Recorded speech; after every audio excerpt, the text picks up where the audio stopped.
Switzerland. Land of majestic mountains. Land of wooden villages. Land of trains and serenity.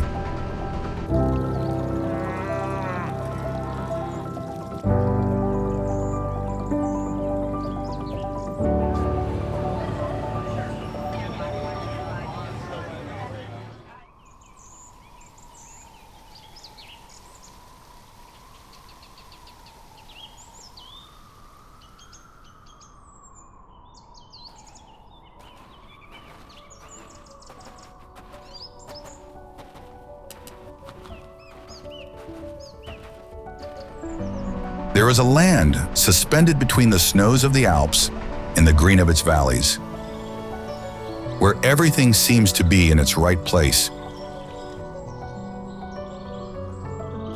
A country that has made neutrality, peace, and excellence its name in the world. It holds crystal clear lakes, villages straight out of fairy tales, and mountains that take your breath away. This is Switzerland. For roughly 6/10 of its territory, it is made of Alps. There is rock, ice, and narrow valleys, places that for centuries could only be reached with great effort. And these very mountains kept communities separated from one another, valley by valley.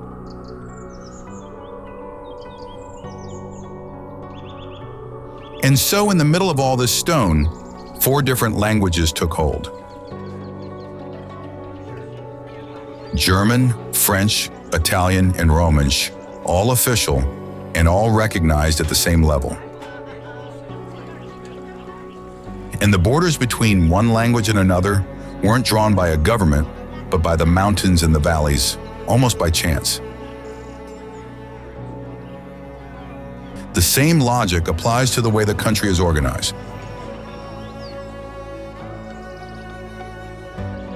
Switzerland, in fact, is not a single state, but 26 put together, called cantons.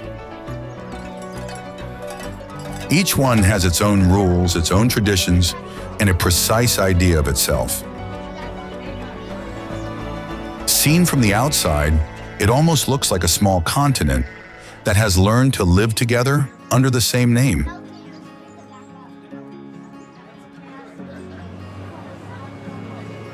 So you might think that a country this fragmented would struggle to function.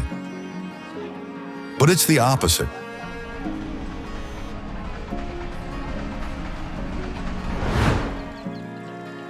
Here the trains run at the exact minute, and they reach everywhere, even the smallest villages wedged between the peaks.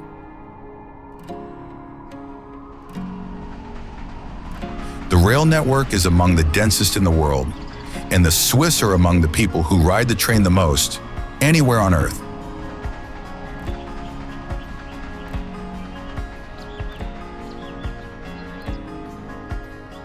That same care for detail, we find it on the wrists of half the planet, because between Geneva, the Jura, and Bern, a large part of the world's fine watchmaking is born.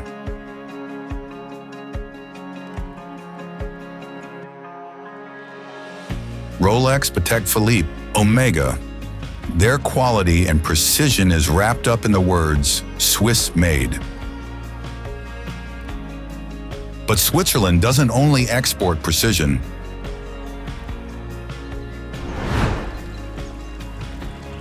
It also exports water, lots of water, even if almost nobody thinks about it. From its glaciers, rivers are born that end up flowing into 4 different seas.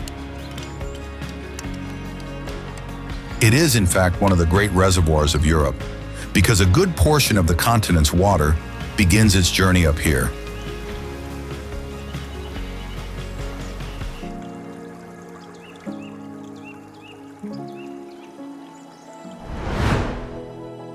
And then, there's what Switzerland puts on the table. Milk chocolate was born here, in 1875, and it's right here that it was made smooth and velvety, the way we know it today.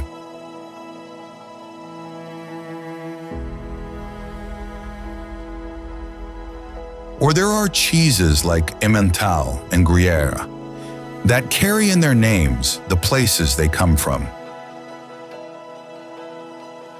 And still today, around a fondue or a raclette, half the country gathers. And speaking of gathering, here there's a big curiosity.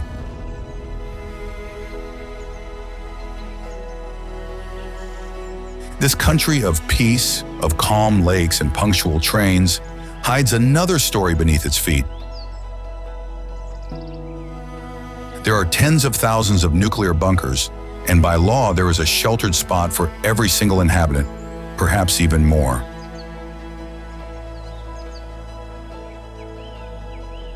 A legacy of the Cold War, of when neutrality also meant preparing for the worst in silence.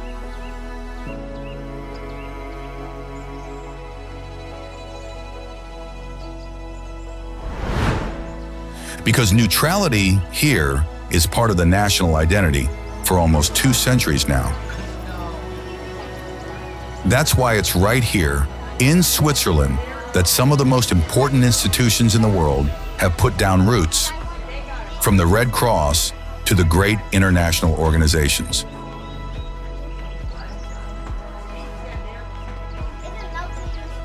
When the world looks for neutral ground to talk things out, very often it chooses this nation.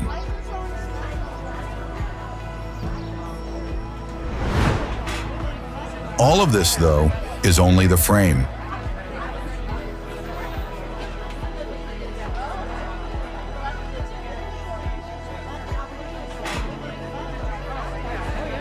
The real Switzerland lives in its valleys, in its lakes, and in the cities where 4 cultures brush against each other without ever blurring together.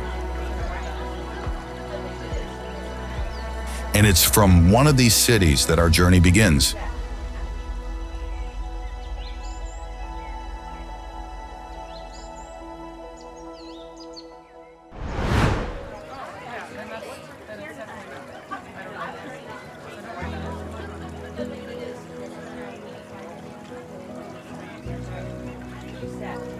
Lucerne.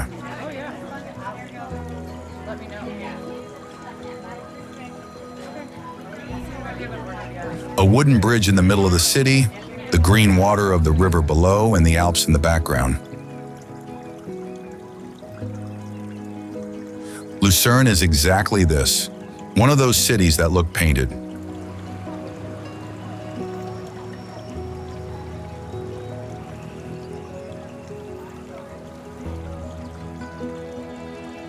The Kapellbrücke, a long covered walkway that crosses the river at a diagonal, is more than 600 years old, and it's the oldest wooden bridge in Europe.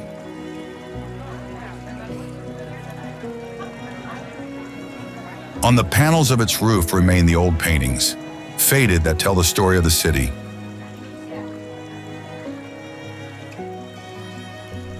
Outside there's the lake, the Vierwaldstätter See, ringed by the mountains that mirror themselves in it. And every morning the white boats glide across these motionless reflections.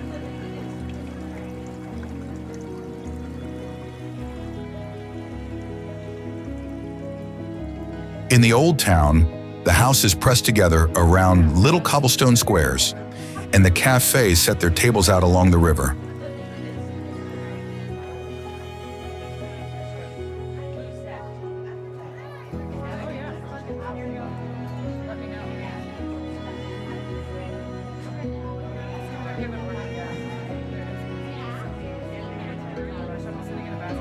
And then, just beyond this jewel of a city, the water doesn't end, but changes shape and divides.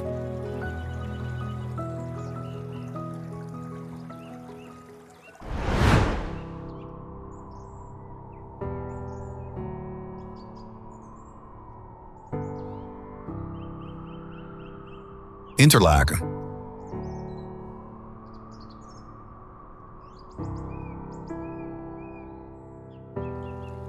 Its name says it all. Interlacus in Latin means between the lakes.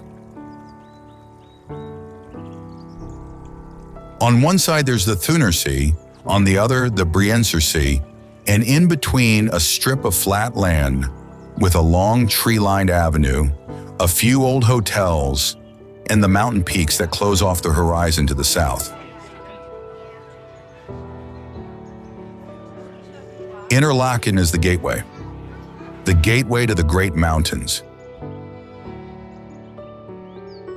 It isn't a city to linger in too long, but it's the one from which you can already see the white of the peaks, distant and sharp.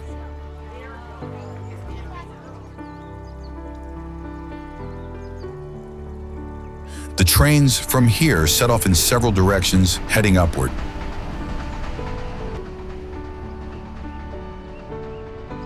People arrive with their backpacks, grab something to eat, and then vanish into the valleys.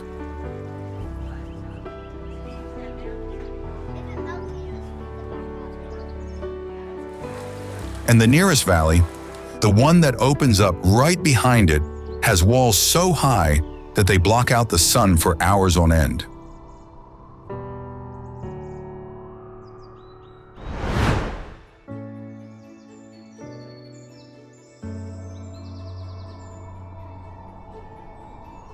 Lauterbrunnen.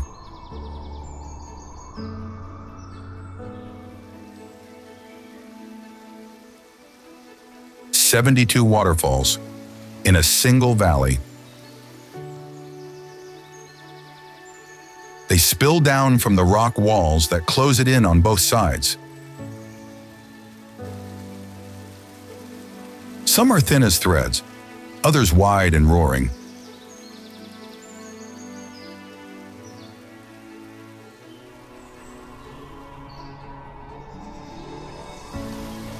The most famous is the Staubbach Fall, which falls free for nearly 300 meters, or about 1,000 feet, and dissolves into mist before it touches the ground.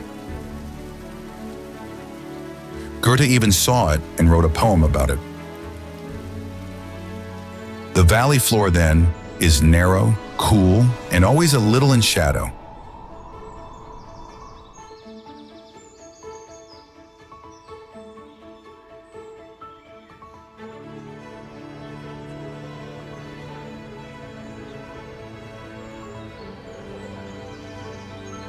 The bell towers ring, the cog railways climb, and the base jumpers leap from the edges.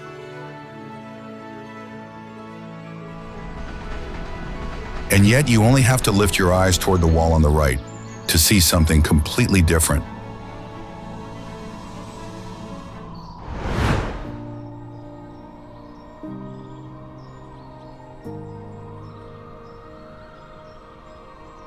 Gimmelwald.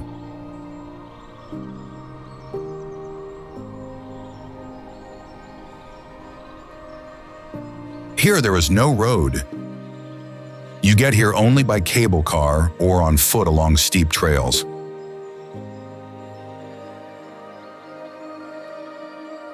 Gimmelwald is a handful of dark wooden houses, a few cows, and a few flowers on the balconies.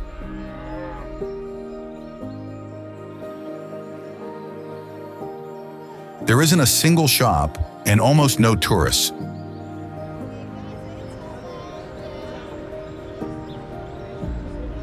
It was declared a protected agricultural zone, precisely so that there would be neither hotels nor development. And this choice has left it just as it is, frozen in time, while everything around it rushed on.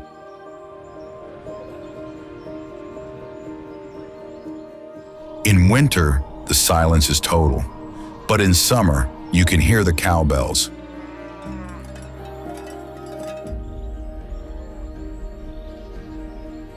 Just a few minutes by cable car, though, separate this silence from a bigger, more self-assured sister that sits on the very same ledge of rock.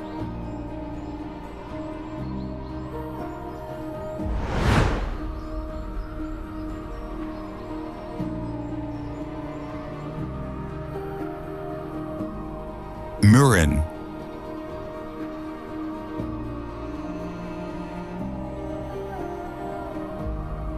Same terrace, same ban on cars, and the same view suspended over the valley. But this village has one more story.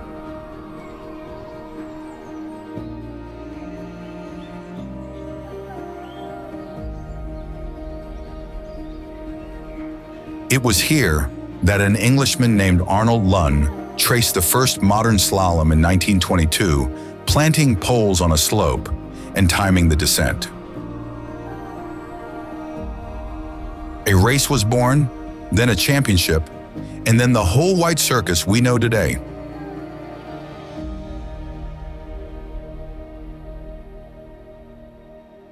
That race is still run today, and every winter it draws the champions of speed up here. From the village overlook, you can see the north face of the Eiger, the great dark mountain that looms over the valley, straight as a wall. And on the other side, on the opposite slope of the valley, there's another suspended terrace with a village.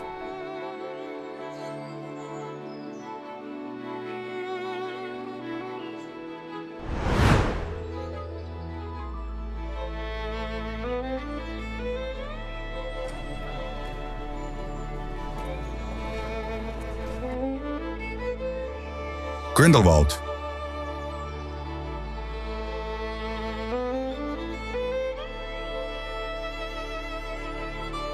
At the foot of the north face of the Eiger, which is vertical, gray, and nearly 2,000 meters high, or about 6,500 feet, a town of meadows and farms spreads out.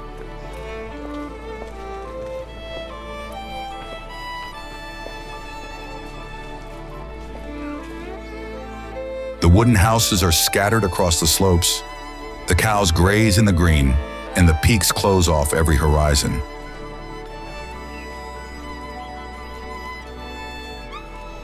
For centuries, this was just a village of farmers, reachable only with difficulty. Today, Grindelwald is a lively town with shops, hotels, and the sound of trains.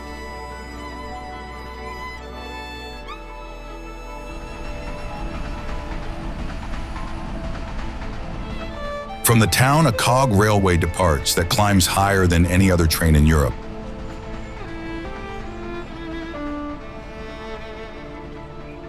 First, it crosses the pastures, and then it enters into the Eiger through a tunnel and doesn't come back out for nearly 8 kilometers, or about 5 miles.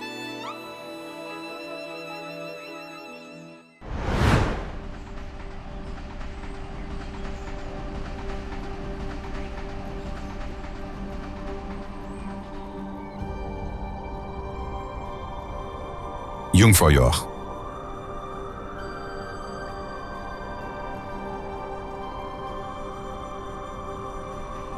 The train comes out of the dark after 7 kilometers, or a little over 4 miles, and there's nothing but white.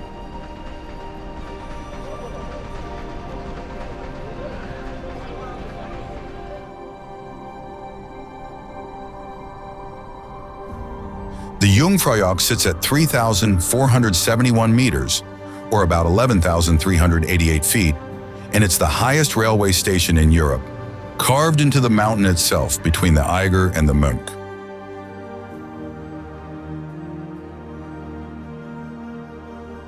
Outside, there's the plateau, a stretch of ice and snow that never melts.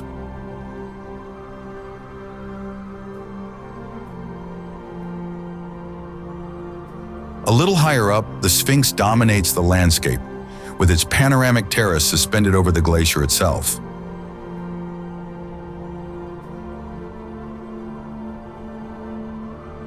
Here the ice is eternal, compressed by centuries onto itself. But the water forms anyway, and slowly it descends, breaks free, widens. And down below, far from this cold white, this water becomes an open lake under the sun.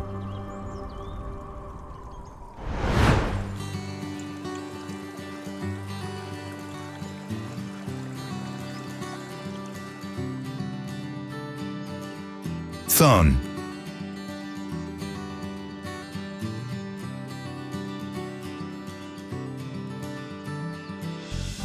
It's the first warm city after the mountains.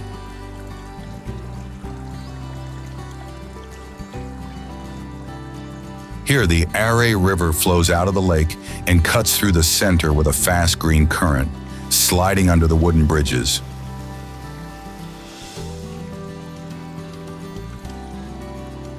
Up high on the hill above the town, the medieval castle watches everything from above, with its four-cornered turrets. Down below, the arcades cover the shops along the main streets.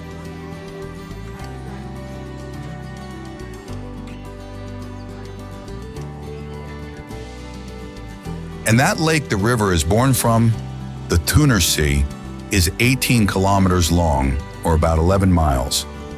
It's pale blue and it has the Alps of the Oberland mirrored within it.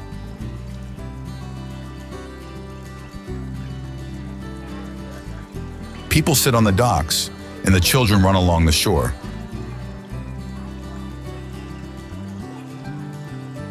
There's something restful about this city that knows how to sit between the mountains and the lake without wanting to be more than what it is.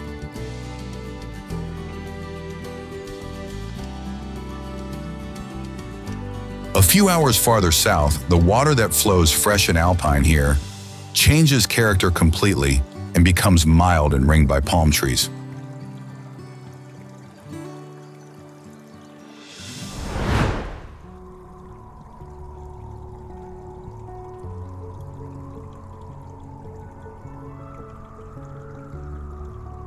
Lake Lugano.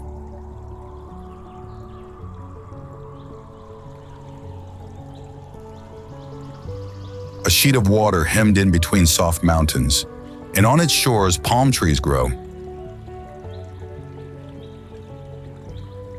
It isn't a marketing image, because here the palms really do grow, along with magnolias and oleanders.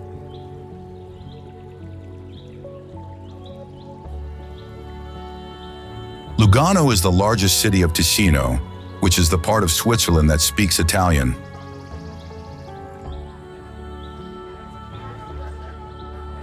The cafes keep their tables outside almost all year long, while the lakefront smells of wisteria in spring.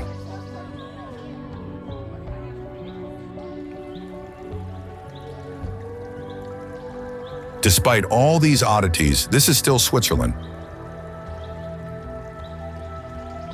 The trains arrive on time, the buildings are orderly, and the bank accounts too.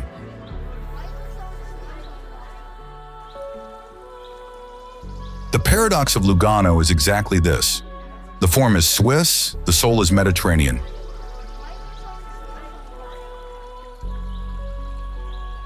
From here, though, you can't see the whole lake because the bends hide it. But there's a village, not far off, where the houses seem to rise straight out of the water, as if the lake itself had built them.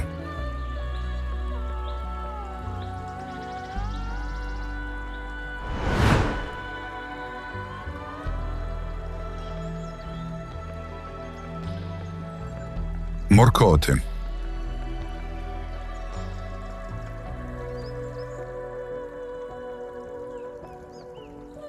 The houses drop down to the water in tiers, narrow and ochre-colored. And above them, a church climbs up the hill with a staircase of 300 steps.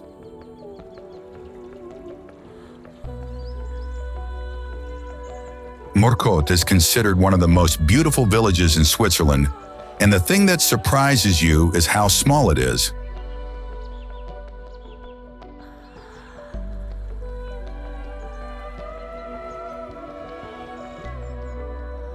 It has only a few hundred inhabitants, a little harbor, and a few boats.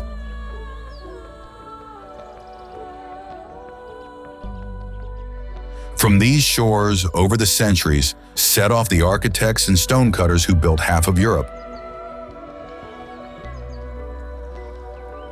And that same art, once home again, they used for their own village, creating arcades, steps, and stone facades,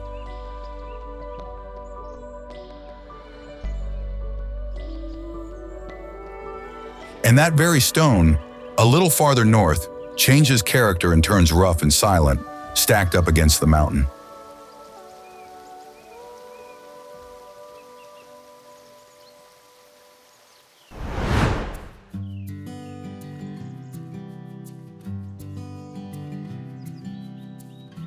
Foroglio.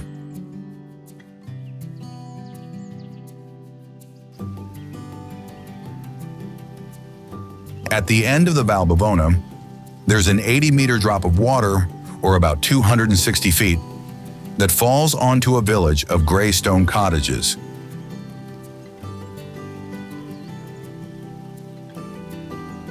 It's so small that you can barely find it on the maps. The houses are built with the very same boulders as the mountain, without plaster and without color.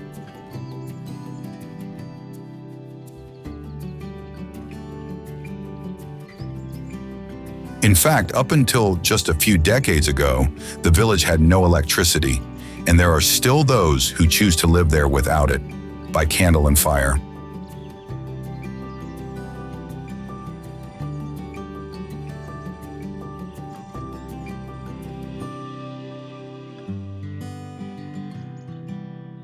The waterfall fills the silence with a constant noise, white, that covers everything else.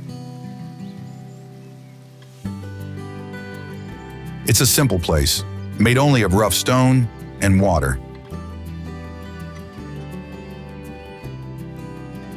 But you only have to step out of this valley to change register completely. The stone is abandoned in favor of glossy lights and store windows.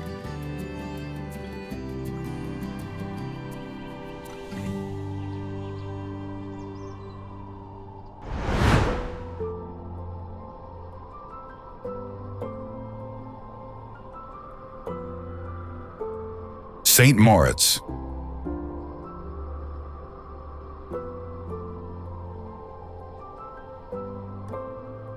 The air of St. Moritz, they say, is a registered trademark. In reality, it's the name of the town itself that is trademarked, and the high-altitude air has always been sold as the Champagne of air.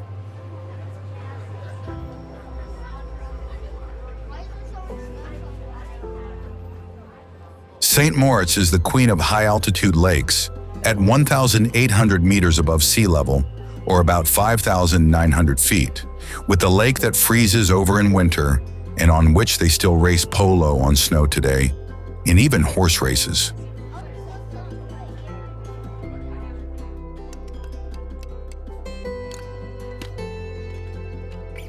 The hotels are at least 100 years old and don't show it, because they never stop renovating themselves. The origin of the luxury that surrounds this city comes from a hotelier of the 1800s who bet some English tourists that the winter sun of that place was worth the English summer and hosted them for free.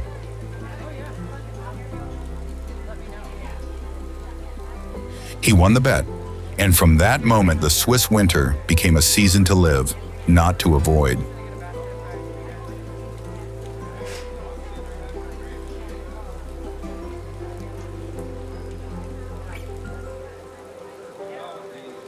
And from St. Moritz, something also departs that has nothing worldly about it. A red train, to be precise, that climbs toward the great white alpine expanses.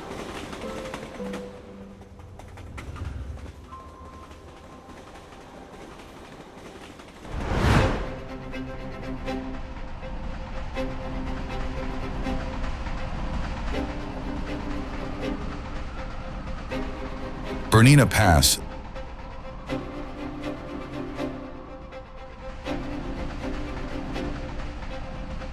The Bernina Red Train has no cog rail.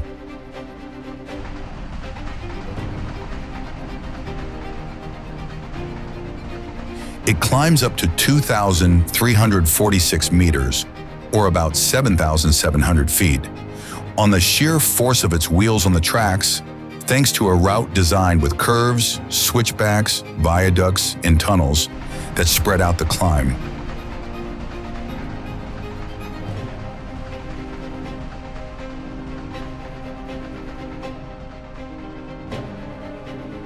It sets off from the Lake of St. Moritz and reaches all the way to Tirano in Italy with a drop of roughly 1,800 meters, or about 5,900 feet, overcome without toothed gears and only by adhesion.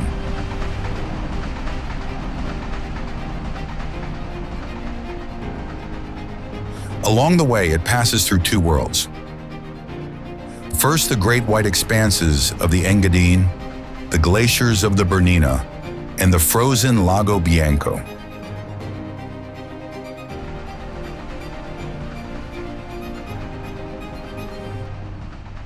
Then, once over the pass, the descent toward the south, down to the helical viaduct of Brusio, where the train loops around on itself to lose altitude before the plane.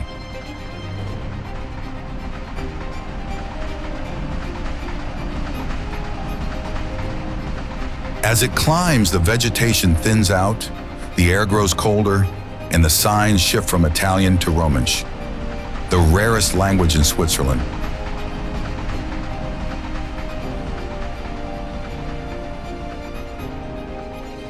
And that same language accompanies the entrance into a nature that man has decided never to touch again.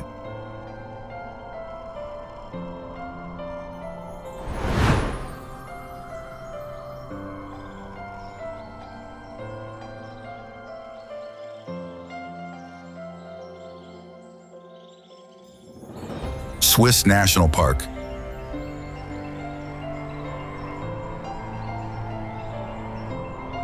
Here you can't pick a flower, you can't step off the marked trail, and you can't even bring a dog. And it's been this way since 1914, without interruption.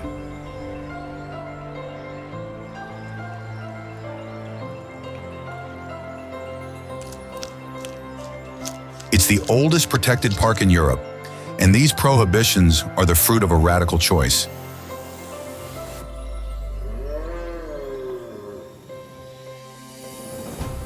Because no human intervention can take place here, not even the kind that seems useful. The fallen trees stay where they fall. The deer walk close to the trails without running off, because they've never been hunted. Even the wolves are left free.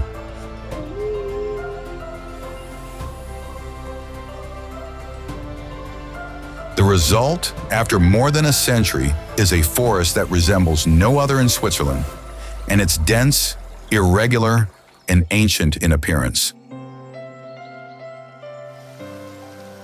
The silence here isn't that of a forgotten place, it's the silence of a chosen one.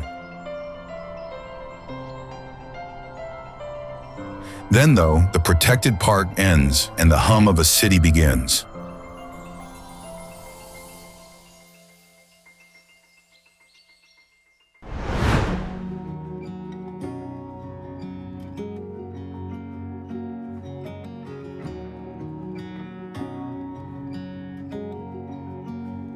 St. Gallen.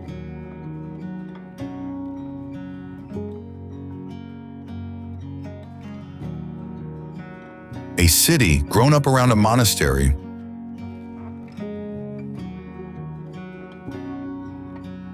The heart is the great abbey square, with the two-towered cathedral and the convent complex, declared a UNESCO heritage site.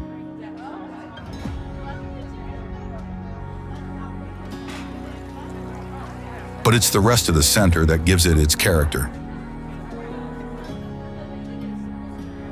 The buildings of the old town have tall, narrow facades, decorated with carved wooden oriel windows that the merchants had built to show off their own wealth.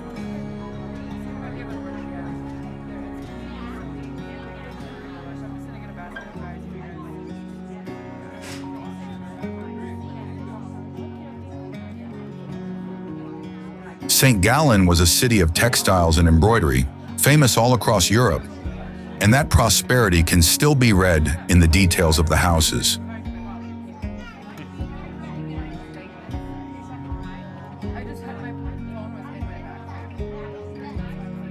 It also holds one of the oldest libraries in the world, inside the abbey. But it's a city that lives outside in its streets, even before it does among its books.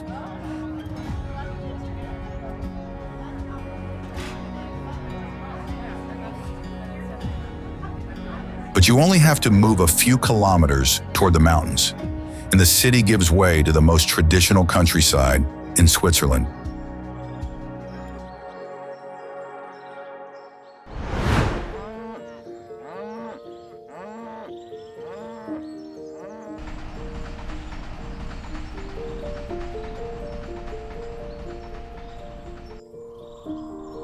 Appenzell.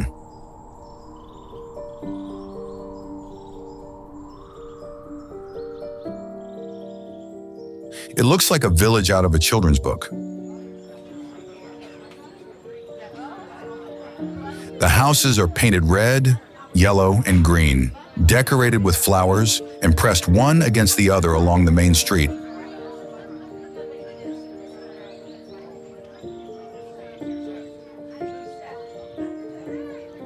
The hills around are green and soft, dotted with cows and isolated farms.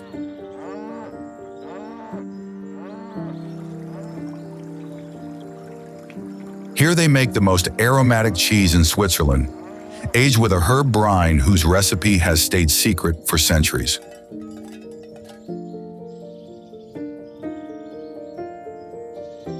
But the detail that really catches you off guard is another one. In this canton, the women obtained the right to vote at the local level only in 1990.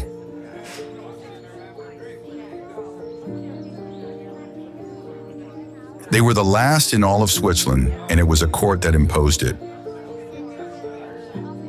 Today, they still vote by a show of hands, all together in the square, one Sunday a year.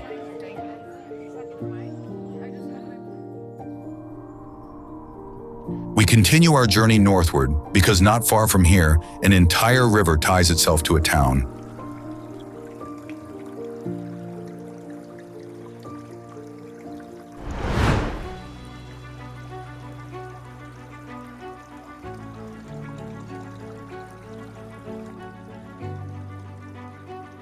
Schaffhausen.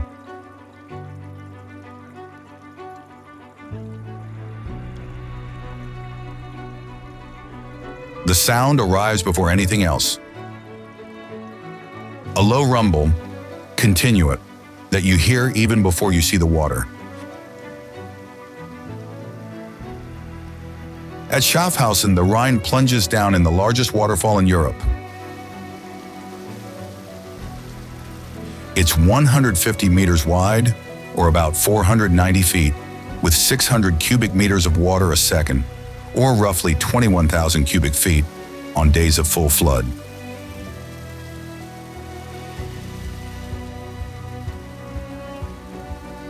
A rock juts up in the middle of the current, and you can approach it by boat until you touch it.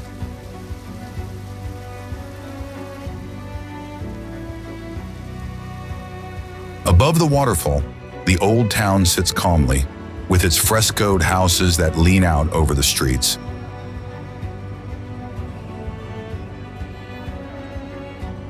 And keeping watch over everything, there's the Mürren fortress, circular and massive, that dominates from above, with its stone walkways from the 1500s and an idyllic panorama. Here we find the force of the water and the calm of the stones, a few steps from each other. Then the river settles, flows wide, and a little downstream, it meets a city that has done away with the old entirely.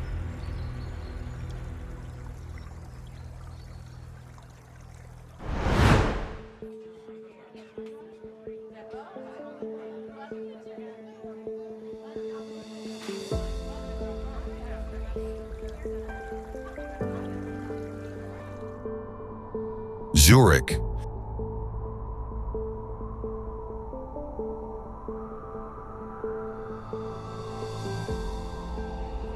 A city that at first glance seems made of skyscrapers and silent trams, But underneath, in the banks, the gold of the world sleeps.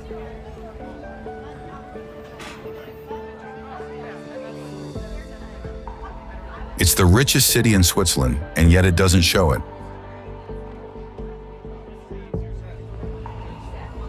Along the Bahnhofstrasse, the store windows glitter discreetly. Because luxury here isn't put on display, it's implied.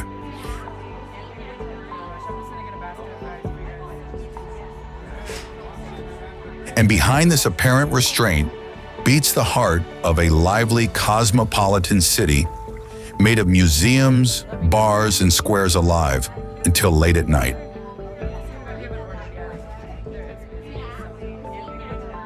On the Limmat River, green and fast, rise the twin towers of the Grossmünster, the great church that is the symbol of Zurich.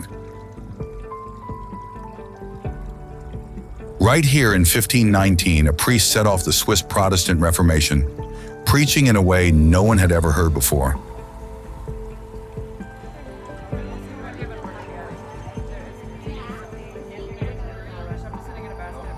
And from then on, the city changed its face forever, becoming the economic engine of the country. But if we move away from the store windows and the traffic, the country has a whole other voice.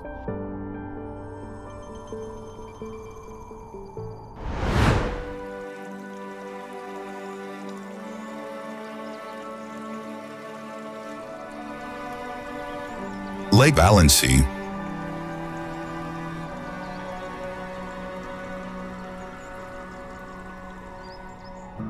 a green-blue lake squeezed beneath a wall of rock that drops straight down into the water.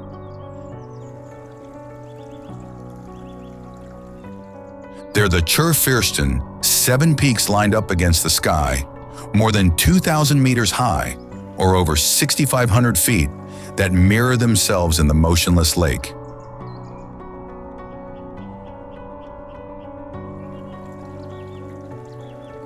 This, though, is not a welcoming lake. There are few beaches, steep shores, and small towns clinging on where the mountain leaves a margin.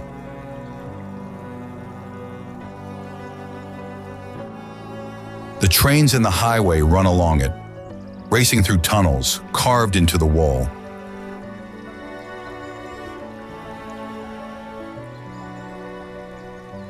This lake, nature carved it. But climbing higher among the mountains, you find another one that has an entirely different story.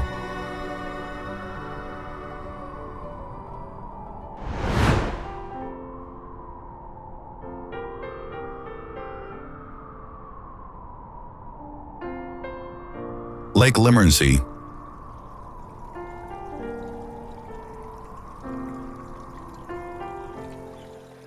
Up here at nearly 2,000 meters, or about 6,500 feet, the water is turquoise.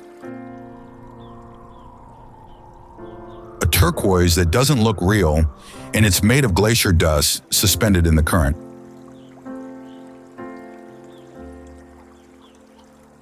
This is an artificial lake, sealed off by a dam and gathered in a basin of bare rock, where the snow holds on until well into summer.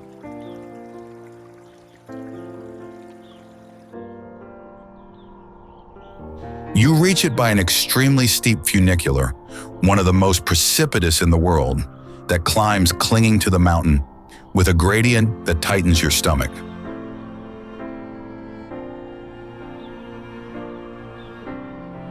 Below, inside the rock, there's an invisible power plant where the water gets pumped up at night and let fall back down by day.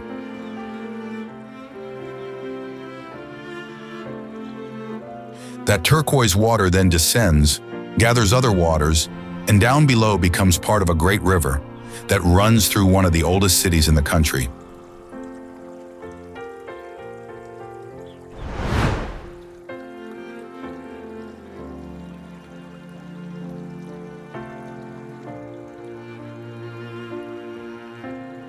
Basel.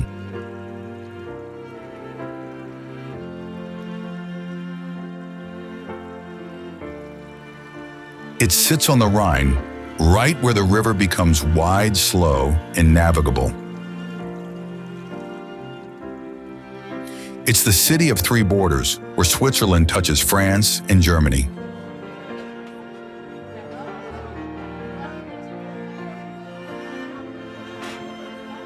This crossroads position has always made it a place of exchange, trade, and ideas, more open to the world than any other Swiss city.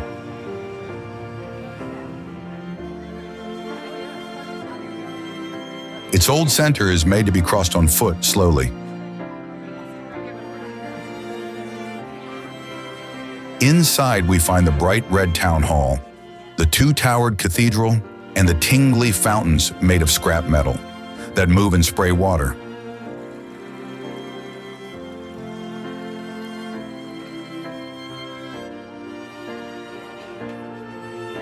And that very pleasure of walking among the stones returns a little farther on, in another city where the arcades cover the streets for kilometers.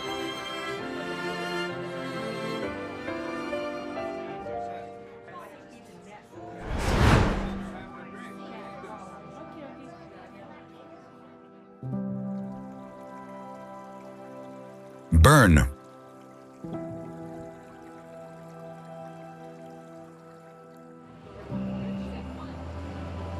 A city enclosed in the bend of the Aar River, which is green and fast and surrounds it almost entirely, like a natural moat.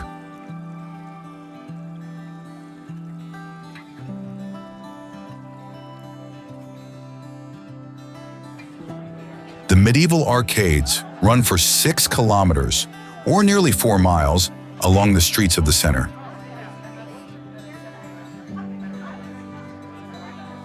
You can walk under cover even in the rain, from window to window, from arch to arch.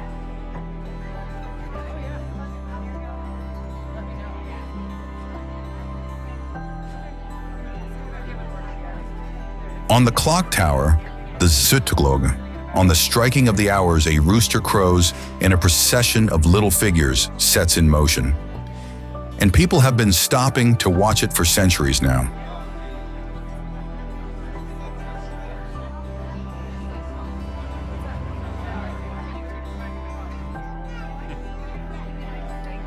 Few know that this is the capital of Switzerland, even though it's a small, quiet city made of stones the color of honey.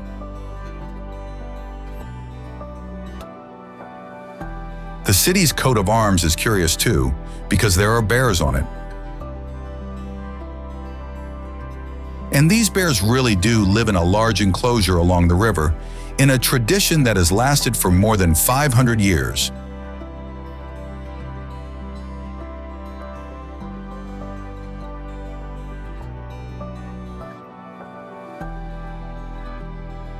Not far from this city of arcades, a hill opens up, with a castle at the top and a fairy tale village.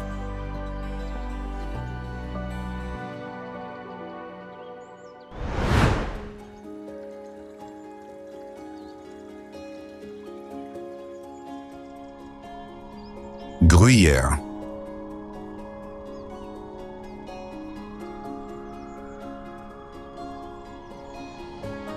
It's a village of stone gathered on a hill with a single street going uphill that leads straight to the castle at the top.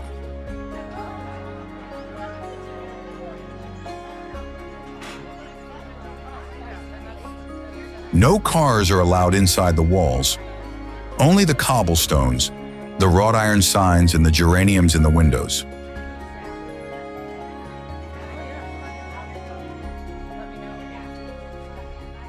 This is the realm of the famous cheese that bears its name, and that is still made in the dairies of the area following ancient traditions. In the air, in fact, there's often the smell of warm milk cooking in copper cauldrons, and from the shop windows hang the aged wheels, big as cartwheels.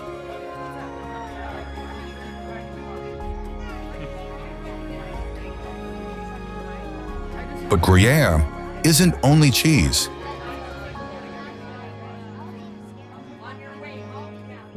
Its castle, lived in for centuries by the counts who gave the village its name, dominates the whole green valley from above, with the pre-Alps in the background.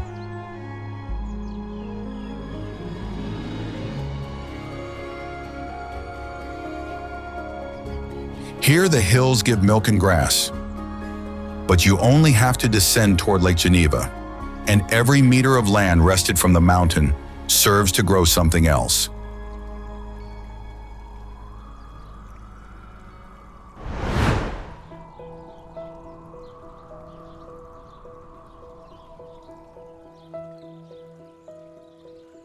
Lavaux Vineyards.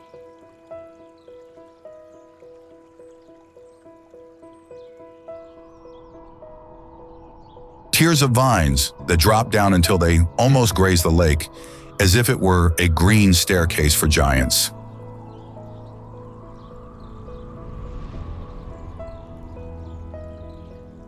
They're the terraces of Lavaux, walled by hand by the monks starting in the Middle Ages.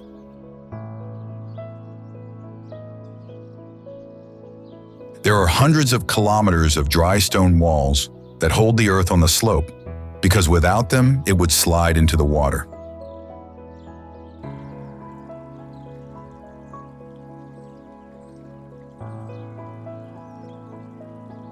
Here, the wine growers say that the vine receives the sun 3 times. The sun that comes down from the sky, the one that bounces off the mirror of the lake, and the one that the stone of the walls holds during the day and gives back at night.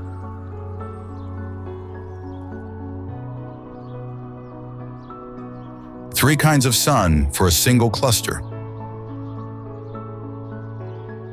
The grape ripens slowly that way, building up sugar in silence. And from those rows, a fresh white wine is born that tastes of these shores.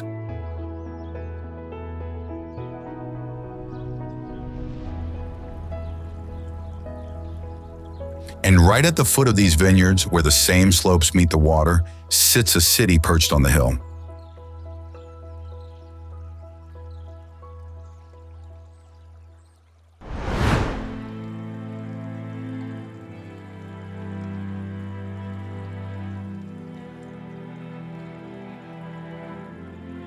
Lucerne.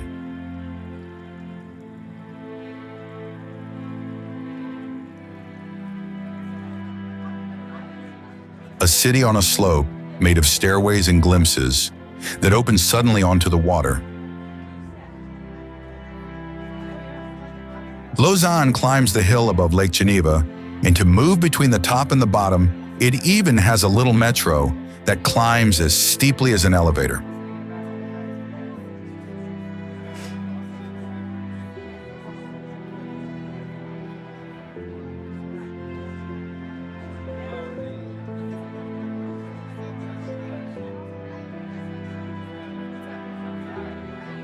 It's also the home of the Games because the Olympic Committee is based here. And along the lakefront, the flags of every nation wave next to the boats.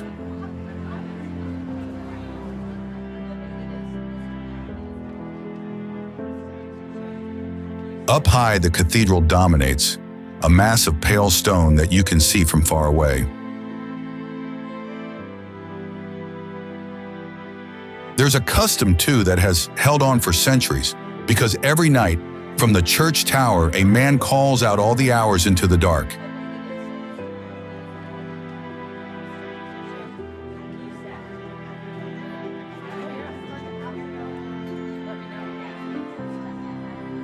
Lausanne sits on the same crescent of water as another city, and you only have to follow the shore to arrive at the one that is the queen of that lake.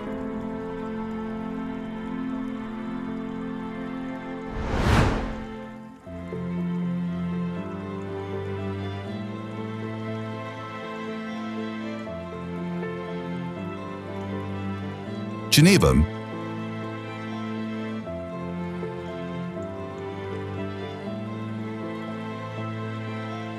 The water here is shot up toward the sky in a jet as high as a 40-story building. It's the jet d'eau, the symbol of Geneva, born almost by accident as the release valve of a hydraulic plant. and become the calling card of the city.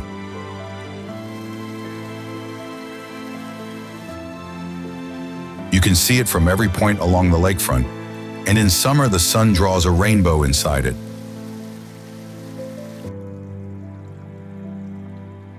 Nestled at the foot of the Alps, it's a small but cosmopolitan city where on the street you can hear all the languages of the world being spoken.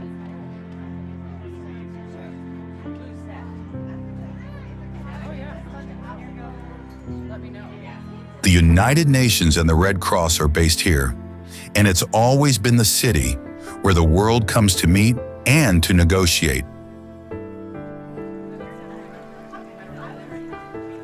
Along the shores, you stroll among parks, flower beds, and the famous flower clock.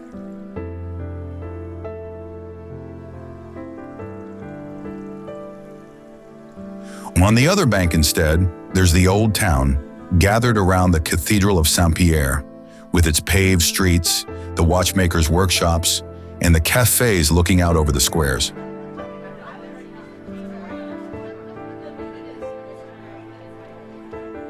From these shores, when the air is clear, the mountains can be seen in the distance.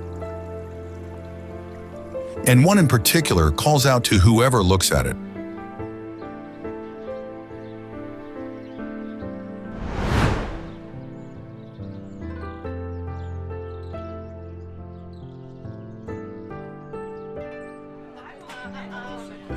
Zermatt.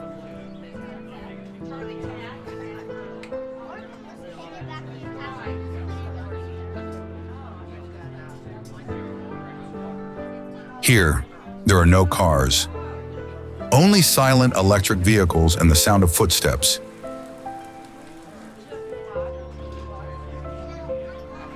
It stretches along a main street full of life, with skiers in winter and hikers in summer.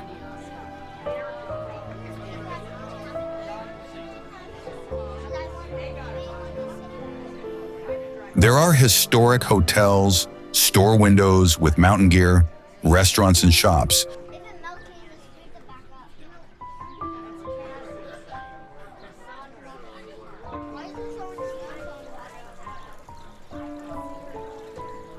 But you only have to slip into the side streets to find the old Zermatt, with the old granaries of dark wood, built on the stone stilts to keep the mice away.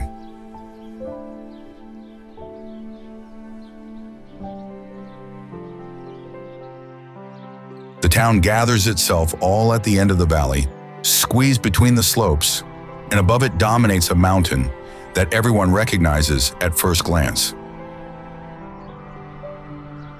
It's the Matterhorn, the perfect pyramid that rises alone against the sky.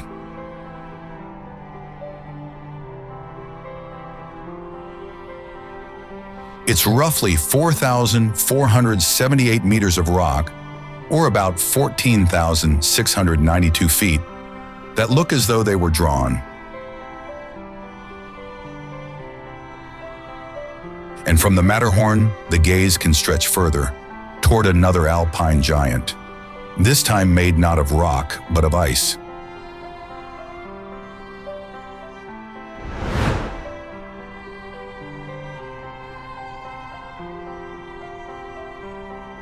Aletsch Glacier.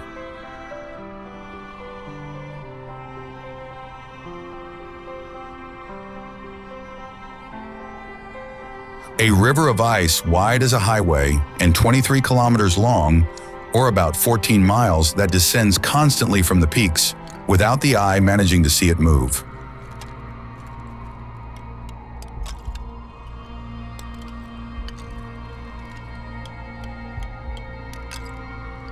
It's the Aletsch, the largest glacier in the Alps, and from above it looks like a white road that curves among the mountains, streaked with long, dark lines of debris, like the veining of a gigantic marble.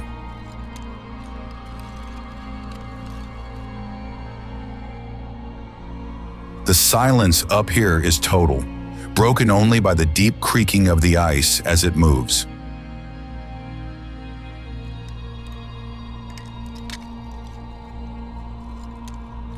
And yet, this giant is retreating by several meters each year, and it could almost disappear by the end of the century.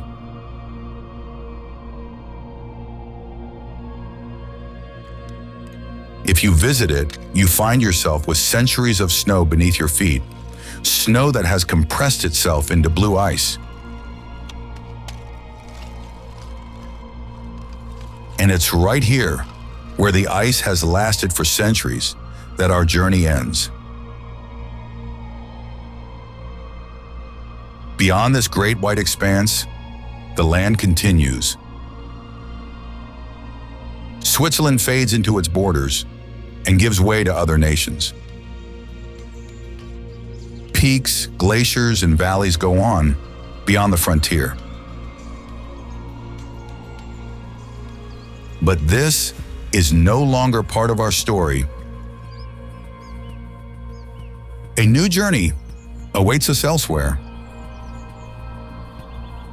Thank you for watching.